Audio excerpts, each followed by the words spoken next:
साथियों नमस्कार। मैं वीरेंद्र राठी आपके साथ। सर्वप्रथम तो मैं पूरे प्रदेशवासियों को धनतेरस, दीपावली, विश्वकर्मा दिवस सभी की आपको बहुत बहुत एडवांस में बधाई देता हूं। साथियों, आज हम चर्चा करेंगे हरियाणा प्रदेश के रोहतक ज़िले के महम चौबीसी हलके की, जो अपने आप में पूरे हरियाणा प्रदेश के अंदर अपना एक महत्वपूर्ण स्थान रखता है। किसी समय तो बीबीसी तक उनका इस महम चौबीसी का नाम गूंजता था। साथियों, महम हलका एक विचित्र प्रकार का हलका रहा है। जब हम छोटे थे तो हम देखते थे कि महम चौबीसी का जो ऐतिहासिक चबूतरा है उसके ऊपर महम चौबीसी की जन पंचायत होती थी, और उस पंचायत में जो हमारे बुजुर्ग थे वो एक कमेटी बना करके एक नाम चुन करके लाते थे और उसको चुनाव मैदान में उतार देते थे बतौर निर्दलीय प्रत्याशी के रूप में, और वही प्रत्याशी जीतता रहा। तकरीबन 1990 तक ये सिलसिला चला। बीच में महम चौबीसी की पंचायत ने और जनता ने कुछ राजनीतिक लोगों का भी साथ दिया, लेकिन महम चौबीसी की पंचायत के समर्थन के बिना वहाँ 1990 तक कोई भी विधायक नहीं बन पाया। बीच में चौधरी देवीलाल जी 1982 के अंदर जब महम से चुनाव लड़ने के लिए मैदान में आए तो चौधरी देवीलाल जी का महम चौबीसी पंचायत ने साथ दिया, उनको समर्थन दिया, वो विधायक बन गए। जब नया युद्ध के आगाज़ चौधरी देवीलाल ने किया तो उन्होंने 1985 में डॉक्टर मंगल सेन जी ने रोहतक से और चौधरी देवीलाल जी ने महम से अपना इस्तीफ़ा दे दिया। उस चुनाव में भी महम चौबीसी पंचायत ने चौधरी देवीलाल का समर्थन किया, वे वो बाई इलेक्शन भी जीत गए। फिर 17 जून 1987 को हरियाणा प्रदेश के अंदर जो आम चुनाव विधानसभा के हुए, उन चुनावों में भी चौधरी देवीलाल को महम चौबीसी की जनता ने अपना समर्थन दिया और वो विधायक बन करके यहाँ से प्रदेश के मुख्यमंत्री बने। बाद में 1989 में लोकसभा का चुनाव आया तो चौधरी देवीलाल जी उस समय एक बहुत बड़े नेता बन चुके थे और हिंदुस्तान की राजनीति के वो केंद्र बिंदु रहे, और प्रधानमंत्री के बारे में उनका नाम आया, लेकिन उन्होंने अपना प्रधानमंत्री का समर्थन विश्वनाथ प्रताप सिंह को दिया, उनको प्रधानमंत्री बनाया। उसके बाद महम चौबीसी के अंदर एक हलचल पैदा हुई। चौधरी देवीलाल जी के बड़े बेटे ओम प्रकाश चौटाला जी, जो उस समय विधायक नहीं थे, लेकिन चौधरी देवीलाल ने उनको हरियाणा प्रदेश का मुख्यमंत्री बना दिया। तो जैसा कानूनी दाव पेच है कि 6 महीने के अंदर जो भी मुख्यमंत्री है उसको सदन का, विधानसभा का सदस्य होना जरूरी है, तो महम सीट से चौधरी देवीलाल ने अपना इस्तीफ़ा दे दिया और उनकी जगह मुख्यमंत्री बनकर के जो ओम प्रकाश चौटाला जी उनके बेटे आए थे, वो महम से जनता दल उस समय होता था, उसकी तरफ से बतौर प्रत्याशी उन्होंने महम से नामांकन भर दिया। लेकिन यहाँ एक सिलसिला और शुरू हुआ। आनंद सिंह दांगी, जो पूरे हरियाणा में एक चर्चित चेहरा रहे उस समय के, उन्होंने महम चौबीसी पंचायत जो महम चौबीसी के चबूतरे पर इकट्ठा हुई, वहाँ आनंद सिंह दांगी का नाम लिया गया। हम तो उस समय बहुत छोटे बच्चे थे और आनंद सिंह दांगी बतौर निर्दलीय प्रत्याशी के तौर पर चुनाव मैदान में उनके सामने आ गए। आनंद सिंह दांगी के साथ जो सबसे बड़ा प्लस पॉइंट था वो ये था, जब चौधरी देवीलाल हरियाणा प्रदेश के मुख्यमंत्री बने तो उन्होंने आनंद सिंह दांगी को, उस समय जो आज एसएससी है, एसएस बोर्ड के नाम से उनको जाना जाता था, एसएस बोर्ड के चेयरमैन आनंद सिंह दांगी को चौधरी देवीलाल जी ने बना दिया। और जितनी भी नौकरियां उस समय निकली तो एक तो सीएम का हलका हो गया और दूसरा आनंद सिंह दांगी खुद महम हलके के हो गए। तो उन्होंने बहुत से नौजवानों का सिलेक्शन एसएस बोर्ड के थ्रू नौकरियों के अंदर किया। तो वो बैक जो थी, वो साथ जो था, वो आनंद सिंह दांगी के साथ था।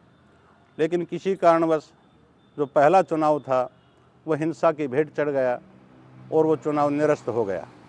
दूसरी बार जो उपचुनाव हुआ उसमें बतौर एक निर्दलीय प्रत्याशी आमिर सिंह जी थे, उनकी हत्या हो गई थी, वो चुनाव भी निरस्त हो गया। उसके बाद आनंद सिंह दांगी जी ने राजीव गांधी जी के बुलावे पर दिल्ली में जा कर के उन्होंने कांग्रेस पार्टी की सदस्यता ग्रहण की और 1991 का जो आम चुनाव प्रदेश के अंदर हुआ, उस आम चुनाव में कांग्रेस की तरफ से आनंद सिंह दांगी चुनाव मैदान में आए और दूसरी तरफ से महम चौबीसी पंचायत का समर्थन भी उनको मिला तो आनंद सिंह दांगी वहाँ से चुनाव जीत गए। भारी बहुमत से करीब 27,000 वोटों के अंतर से वो चुनाव जीते। लेकिन महम चौबीसी की जनता का एक इतिहास ये भी रहा है कि वो नेता बनाना भी जानती है, और नेता अगर उनको कहीं कोई कमी नज़र आती है तो उसको हराना भी जानती है। जैसे चौधरी देवीलाल को महम चौबीसी की जनता ने 1982, 85 और 87 के अंदर भारी बहुमत से विधायक बनाया, और 1989 के अंदर उनका साथ दिया और वो प्रधानमंत्री देश के बने। उसके बाद जो महम का हिंसक जो चुनाव हुआ था, उसमें चौधरी देवीलाल से महम चौबीसी की जनता का मोह भंग हो गया, और उसी के परिणाम स्वरूप रोहतक लोकसभा क्षेत्र से चौधरी देवीलाल जी 3 बार चुनाव हारे। तो महम चौबीसी की जनता ने जब साथ देती है तो पूरी तन्मयता से देती है, दिल से देती है, और जब कोई नाराज़गी प्रकट करती है तो वोट के माध्यम से नाराज़गी प्रकट करती है। तो उसी प्रकार का खेल जो आनंद सिंह दांगी के साथ भी हुआ, जो 1991 में भारी बहुमत से कांग्रेस पार्टी से चुनाव जीत करके प्रदेश की विधानसभा के अंदर गए थे, और मंत्री पद भी उन्होंने दिया था। भजनलाल की कैबिनेट थी, भजनलाल जी चीफ मिनिस्टर थे। तो आगे का जो 1996 का जो चुनाव आया, उस चुनाव में जनता ने आनंद सिंह दांगी को हरा दिया, और बहुत ही कम मार्जिन से, करीब 200-250 वोटों का मार्जिन रहा होगा, इनेलो के बलबीर सिंह उर्फ बाली पहलवान से उनको चुनाव हरा दिया। ये कहानी अगले चुनाव में भी रिपीट हुई। उस समय आनंद सिंह दांगी का हारने का जो प्रमुख कारण था वो ये था कि उस समय 1996 में चौधरी बंसीलाल की पार्टी हरियाणा विकास पार्टी की और भारतीय जनता पार्टी का दोनों का समझौता था। इन दोनों पार्टियों की लहर थी, और हरियाणा विकास पार्टी के जो प्रत्याशी थे चौधरी स्वरूप सिंह जी, वो मदीना गांव से आनंद सिंह दांगी के गांव से थे। तो एक गांव के 2 प्रत्याशी होने का फ़ायदा बाली पहलवान को मिला, और वो 200-250 वोटों के अंतर से चुनाव जीत गए। लेकिन जब ओम प्रकाश चौटाला जी बंसीलाल जी की सरकार गिरने के बाद मुख्यमंत्री प्रदेश के बने, तो उन्होंने विधानसभा को भंग करवा करके जनरल इलेक्शन की घोषणा उन्होंने करवा दी। उस चुनाव में भी इनेलो की तरफ से बाली पहलवान जी चुनाव मैदान में आ गए। हरियाणा विकास पार्टी का अस्तित्व तो बिल्कुल जीरो स्तर पर वो पार्टी आ गई थी, और आनंद सिंह दांगी कांग्रेस से फिर से चुनाव मैदान में आए। तो उस चुनाव में भी करीब 5,000 वोटों के अंतर से आनंद सिंह दांगी जी चुनाव हार गए। तो जितनी लोकप्रियता, जितना साथ आनंद सिंह दांगी का और चौधरी देवीलाल का महम चौबीसी की जनता ने दिया था या पंचायत ने दिया था, कहीं उनको धूल चटाने का काम भी महम चौबीसी की जनता ने किया। उसके बाद 2005 में जब आनंद सिंह दांगी जी कांग्रेस पार्टी के निशान पर आए, प्रदेश के अंदर हुड्डा का एक नारा चला कि मैं इलाके के अंदर मुख्यमंत्री की कुर्सी लेकर के आऊँगा, तो 2005, 2009 और 2014 लगातार 3 चुनाव आनंद सिंह दांगी यहाँ से जीतते रहे। लेकिन 2019 के विधानसभा चुनाव के अंदर फिर महम चौबीसी के अंदर एक नौजवान की एंट्री होती है, जो उस समय जिला परिषद के चेयरमैन बलराज कुंडू के रूप में थे, और उन्होंने भारतीय जनता पार्टी से अपनी राजनीतिक शुरुआत करके महम चौबीसी के अंदर उन्होंने दस्तक देनी आरंभ की।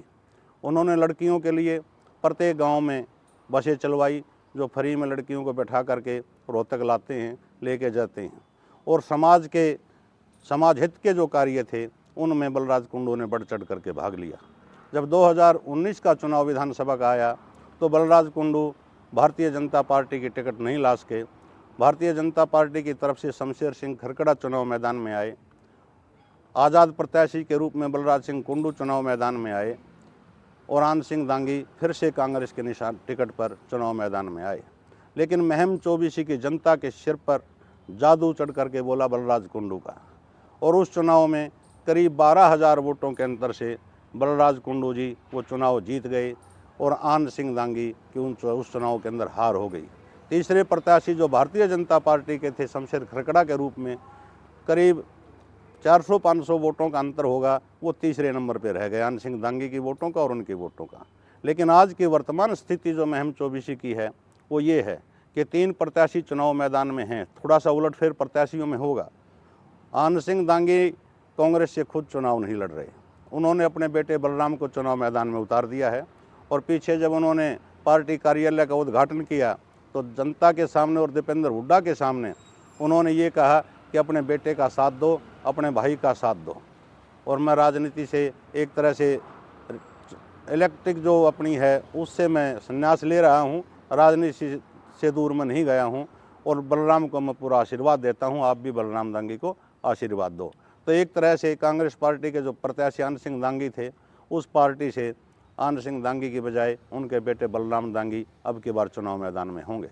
दूसरी तरफ जो शमशेर खरकड़ा जी, जो पहले 3 चुनाव में हमसे लड़ चुके हैं, एक बार बतौर निर्दलीय और 2 बार भारतीय जनता पार्टी से, और तीनों चुनावों में उनकी हार हुई है। अब की बार वो भी ये दांव खेल रहे हैं कि उनकी धर्मपत्नी राधा अहलावत जी हैं, वो चाहते हैं कि राधा अहलावत जी मेरी तरफ से चुनाव लड़ेंगी। तो 2 पार्टियों के, राष्ट्रीय पार्टियों के जो प्रत्याशी हैं, वो दोनों प्रत्याशी अब की बार उम्मीद है कि वो नए होंगे। और तीसरे जो प्रत्याशी हैं वो बलराज कुंडू, जो आज वर्तमान विधायक हैं, वो फिर से चुनाव मैदान में आने के लिए तत्पर हैं। उन्होंने हालांकि अपनी एक राजनीतिक पार्टी का गठन कर लिया है, तो वो भी मुख्यमंत्री के सपने लेकर के चल रहे हैं कि प्रदेश के अंदर जिस पार्टी से मेरा समझौता होगा, मेरे विधायक जीत करके आएंगे तो बड़ी कुर्सी में महम के अंदर ले करके आऊँगा। लेकिन ये तो उम्मीद हम नहीं कह सकते कि उनकी पार्टी बाहर से किस स्थिति में रहेगी, कोई सीट निकालेगी या नहीं निकालेगी। लेकिन इतना पक्का है कि बलराज कुंडू महम के अंदर चुनाव मैदान के कड़े मुकाबले में ज़रूर हैं। वो स्थिति आगे अभी 1 साल बचा है, तब तय होगा कि वो दोबारा चुनाव जीत पाते हैं या नहीं जीत पाते हैं। लेकिन एक नौजवान की और एंट्री महम 24 के अंदर अब की बार होने जा रही है, और वो इतनी ज़बरदस्त एंट्री में उसको मान करके चल रहा हूँ। आम आदमी पार्टी, जिसका हरियाणा प्रदेश के अंदर ज़्यादा ग्राफ फिलहाल नहीं है, लेकिन निंदाना गांव का एक लड़का है, विकास नेहरा, नौजवान है, वो आम आदमी पार्टी की तरफ से प्रयास में है कि मैं टिकट लेकर के आऊँगा। लेकिन हमने जितना उसके बारे में पता किया, बड़म्बा गांव है और कई गांव में है, उसने अपना पर्सनल रसूख बड़ा अच्छा बना रखा है। लेकिन निंदाना गांव के बारे में एक चीज़ जो हम सुनते आ रहे हैं, अगर ये स्थिति हो गई तो उनको भी मैं मुकाबले से बाहर मान करके नहीं चल रहा, क्योंकि निंदाना एक बड़ा गांव है, और बड़ा गांव के साथ उनका जो गवांड पड़ता है वो फरमाना गांव पड़ता है। अगर पूरा का पूरा निंदाना गांव अगर इकट्ठा होकर के मन से उस विकास नेहरा को अगर साथ का समर्थन करता है, तो वो प्रभाव आसपास के गांवों के ऊपर भी पड़ता है। और जब आसपास के गांव भी अगर कहीं उनके साथ लग गए, तो वो इलाके के अंदर, हल्के के अंदर और भी प्रभाव उनका बढ़ेगा और पड़ेगा। तो मैं मान करके चल रहा हूँ महम का अब की बार का जो चुनाव होगा वो इसलिए रोचक होगा कि 3 नए प्रत्याशी चुनाव मैदान में होंगे। बलराज कुंडू ही एक पुराने प्रत्याशी ऐसे होंगे जो चुनाव मैदान में होंगे, और इन चारों के बीच में मुख्य मुकाबला मान करके चल रहा हूँ। वैसे तो प्रत्याशी इनेलो का पिछली बार चुनाव मैदान में नहीं था, और हो सकता है अब की बार भी आए या ना आए, लेकिन जेजेपी और बहुजन समाज पार्टी भी अपने प्रत्याशियों को चुनाव मैदान में उतारेंगे। राजकुमार सैनी की पार्टी भी अपने प्रत्याशी को चुनाव मैदान में उतारेगी। लेकिन फिलहाल की महम की राजनीति यही कहती है कि अब की बार 4 कैंडिडेट उम्मीदवारों के बीच में कांटे का मुकाबला होने की पूरी संभावना है, जिसमें एक आनंद सिंह दांगी के बेटे बलराम दांगी होंगे, और उम्मीद है कि भारतीय जनता पार्टी की तरफ से शमशेर खरकड़ा की धर्मपत्नी श्रीमती राधा अहलावत जी होंगी, एक बलराज कुंडू खुद होंगे, और हरियाणा आम आदमी पार्टी की तरफ से विकास नेहरा भी एक मजबूत प्रत्याशी के तौर पर मुझे लगता है कि अपनी उपस्थिति दर्ज कराने में वो कामयाब होंगे। बहुत बहुत धन्यवाद। घनी लंबी तो नहीं गई होगी।